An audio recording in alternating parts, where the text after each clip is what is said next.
രാവിലത്തെ പോക്കും വരുത്തും വീട്ടിലെ പണിയൊന്നും തീരുന്നില്ല, ഒന്നും പറയണ്ട. അലക്കാനുണ്ട് ഒരു കുറേ, എല്ലാം വൃത്തിയാക്കാനുണ്ട്, കുറേ പണിയുണ്ട്.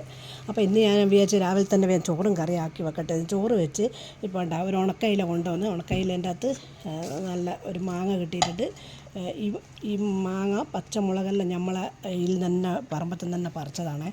പിന്നെ തക്കാളി, ഒരു തക്കാളി ഇട്ടിട്ട് പിന്നെ നല്ലൊരു തേങ്ങ അരച്ച കറി വെക്കാമെന്ന് വിചാരിച്ചു. പിന്നെ ഞാൻ വേറൊന്ന് കാണിച്ചു തരാം. ഇത് ഉണ്ടോ, ഇത് നമ്മളെ വളപ്പം തന്നെ പറിച്ച നമ്മളെ വെണ്ടയ്ക്കാണ്. ഈ വെണ്ടയ്ക്ക നമ്മൾ ഉപ്പേരി വെക്കുമ്പോൾ എപ്പോൾ ഇങ്ങനെ കൂടി കുഴഞ്ഞു പോകും. അതിന് വേണ്ടിയിട്ട് എന്നാ ഇങ്ങനെ കണ്ട, എൻ്റെ ഇത് അങ്ങനെ ആയിട്ടില്ലല്ലോ, കണ്ട ഇങ്ങനെ ഓരോന്നോരോന്ന് വീഴുന്നില്ല. അതിനെന്നാ വേണ്ടതെന്ന് പറഞ്ഞാൽ വെണ്ടയ്ക്ക അരിഞ്ഞ് വറവിലിട്ട് കുറച്ച് ഇളക്കി കഴിയുമ്പോൾ ഒരു തുള്ളി മോരോ അല്ലെങ്കിൽ ഒരു തുള്ളി തൈരോ ഒഴിച്ച് കൊടുക്കുക. അന്നേരം വെണ്ടയ്ക്ക ഇങ്ങനെ ഇങ്ങനെ ഇങ്ങനെ കിട്ടും, ഒട്ടിപ്പിടിക്കാണ്ട് കിട്ടും. എല്ലാവർക്കും ഒരു പരാതിയാണ്, വെണ്ടയ്ക്ക ഇങ്ങനെ കുഴഞ്ഞു പോകില്ല, അങ്ങനെ ഉണ്ടാവില്ല കേട്ടോ. അങ്ങനെ ഒന്ന് ചെയ്ത് നോക്കണം എല്ലാവരും.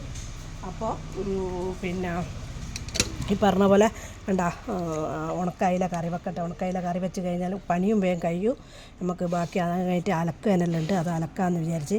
3 ദിവസമായി നമ്മളെ തറവാട്ട് അമ്പലം പരദേവതേൻ്റെ തെറ, അതിന് ഇങ്ങനെ വരികയും ചെയ്യുന്നതുകൊണ്ട് പണിയൊന്നും കഴിയുന്നില്ല. അപ്പോൾ ഉണക്കയില മുറിച്ച് വെച്ചിട്ടുണ്ട്, മാങ്ങ, പച്ചമുളക്, തക്കാളി. ഇനി ഉപ്പ് നോക്കിയിട്ടിടുക, മഞ്ഞൾപ്പൊടി,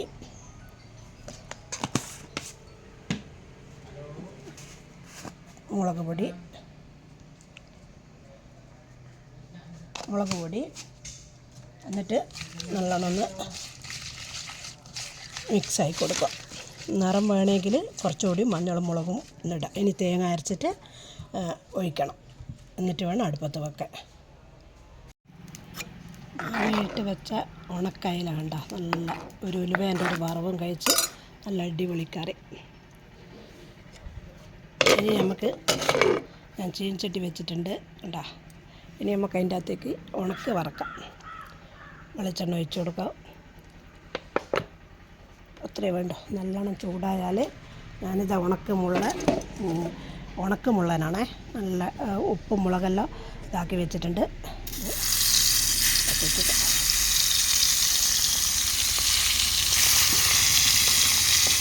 ഉണക്കമുള്ള ശരിക്കും പറഞ്ഞാൽ നമ്മൾ കക്കട്ടി പോയ സമയത്ത് അവിടെ നിന്ന് നല്ല വൃത്തിക്കുള്ള ഉണക്കമുള്ള കണ്ടിട്ട് വാങ്ങിയതാണ്. അല്ലാണ്ട് അങ്ങനെ ഇങ്ങനെയുള്ളതൊന്നും അവിടെ വാങ്ങാൻ വിടില്ല. അതുകൊണ്ട് നല്ല ഉണക്ക മീൻ കിട്ടിയിട്ടുണ്ട്. ഇന്ന് അടിപൊളിയായിട്ടുള്ള ചോറ് തിന്നാം.